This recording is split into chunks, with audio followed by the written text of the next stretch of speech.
Hi, this is Tom from FormAssembly with a quick demonstration on how you can use our document generation step to create personalized PowerPoint presentations. So here you can see we're going to start off with our presentation here, which we'll need to prepare beforehand, and we'll need to use the tags where we're looking to merge data into the PowerPoint document. So you can see the syntax that we use are the double curly braces and then the name. So here I'm expecting to put the company name. And then on page 2, we have company about information. Here we have a loop, so this will account for however many times I repeat on the form itself. Anything between this loop and end loop will be repeated. So here you can see it's a single bullet point, which I'm going to put the value in, and then that will be repeated however many times it's repeated on the form. And then the last page also has a company history. So once the document is prepared, in your workflow, you'll have your form ready and your other steps, and then you'll add a document generation step. From here, you'll upload your document in PowerPoint format or Word. In this case, we're doing a demonstration in PowerPoint.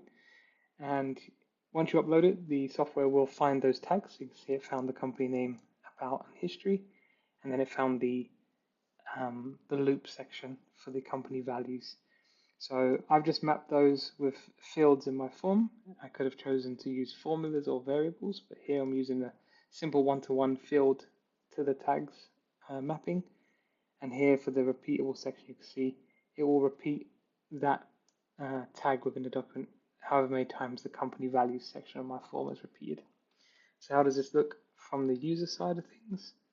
We just open this. So this will open the workflow. And the form is here, so I'm using some default values. So they fill in the information, and then here we can add our values. So integrity, or we can add as many things as we want to put in here. So maybe adaptability, something like that. So then we submit. This has been repeated 3 times. We'll expect all 3 of those on our document as generated. Come over to our responses page, and the newest one will be at the top. And we can see here the document is generated, which can be sent to Salesforce. It can also be sent as an attachment on the email or any of the other file storage connectors.